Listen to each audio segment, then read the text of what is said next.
Terima kasih, Ketua.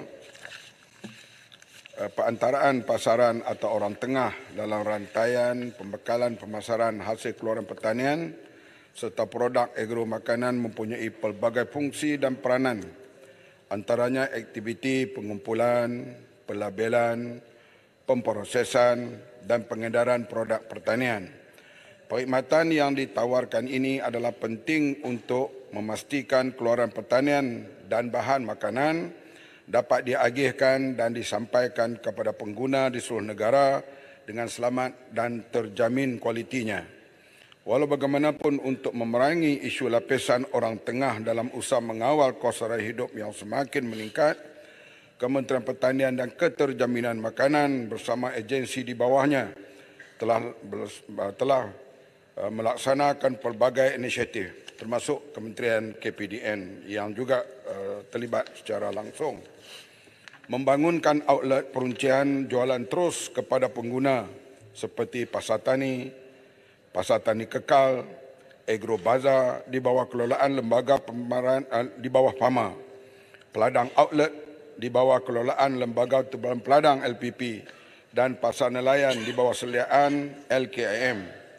Melaksanakan pembelian ikan daripada nelayan dengan harga yang lebih baik berbanding peraih lain melalui program pemasaran ikan oleh Persatuan Nelayan Kawasan PNK, mengelakkan manipulasi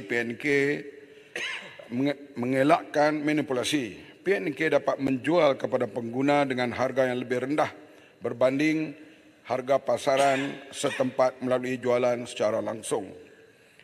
Ketiga, melaksanakan program rakan pemasar kontrak pemasaran iaitu kerjasama strategik usahawan pemasar bimbingan FAMA dengan peserta ladang kontrak. Program ini merupakan strategi untuk membangunkan usahawan pemasar baru yang kompetitif dan berupaya mewujudkan persaingan yang sehat dalam pasaran. Objektif program ini adalah untuk memendekkan rantaian pengedaran barang keperluan seperti hasil pertanian daripada ladang hingga ke pengguna akhir. Yang keempat, menyediakan perkhidmatan jualan dalam talian agro bazar online yang sekarang ini sedang berkembang. Yang kelima, melaksanakan program jualan agro madani di seluruh Malaysia. Ini banyak tempatlah dan di bawah jualan rahmah ada lebih kurang 306,000 tempat diadakan sekarang ini untuk jualan yang harganya dapat dikurangkan antara 10 hingga 30%. KPKM percaya dengan usaha dilaksanakan, masalah manipulasi ini bukan diatasi sepenuhnya, dapat dikurangkan. Terima kasih. Selebu. Puan Yang Di-Pertua, saya ucap terima kasih atas jawapan daripada Yang Berhormat Menteri.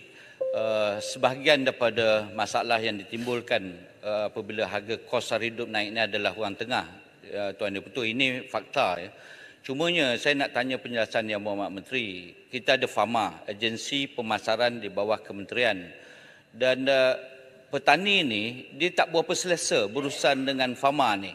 Kerana dia boleh berurusan dengan orang tengah lagi berbanding dengan orang tengah di bawah kementerian yakni FAMA. Ini dibuktikan Yang Berhormat Menteri apabila penurunan jualan FAMA daripada tahun ke tahun seperti tahun lepas sampai 25% penurunan jualan FAMA ini. Jadi apakah langkah kementerian untuk memperkasakan FAMA ini sebagai agensi pemasaran kerajaan untuk mengekang dengan lebih baik dalam soal penguasaan orang tengah ini? Terima kasih, Yang Di-Pertua. Peranan FAMA ini memang begitu ketara menunjukkan hasil positif.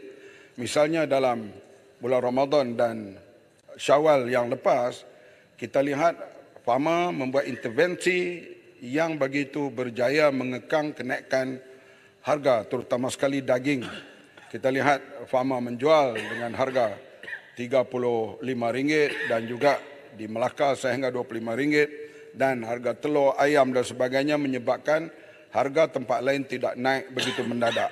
Dan juga FAMA telah membuat kenaikan jualan yang begitu tinggi pada tahun ini yang saya telah bentangkan dalam beberapa kali jawapan berbanding hal FAMA ini. FAMA akan terus memainkan peranan dan memang peruntukan kepada fama, transport dan sebagainya sekarang ini dipertingkatkan oleh kerajaan dan kementerian.